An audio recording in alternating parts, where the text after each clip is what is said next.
you use this phrase risk-based, and in some ways going back to the notion of design. Could you describe what risk-based design would look like? And I guess I'll just start by saying, the typical way that we think about corporate training is you identify, here's certain objectives that this person needs to address or achieve.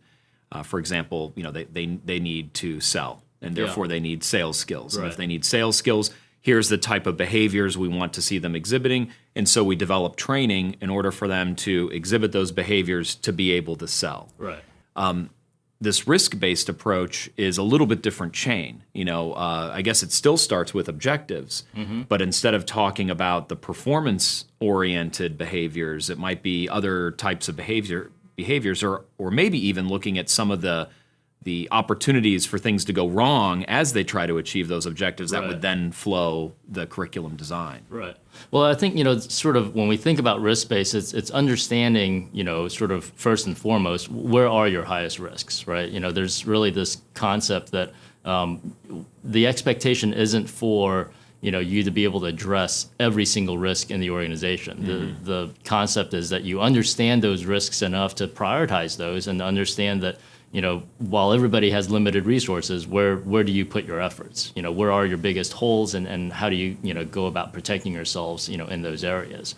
So when we think about, understanding the risk-based approach, I think first and foremost, it starts off with understanding, what policies do you have out there in that risk area, right? So if you step back and you say, across my enterprise, anti-corruption, is a huge risk area.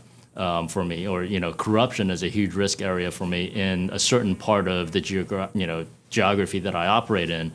Well, what policies do I have in place to address that? And then stemming from that, what kind of training, or education or awareness do I have around that particular topic for those targeted employees?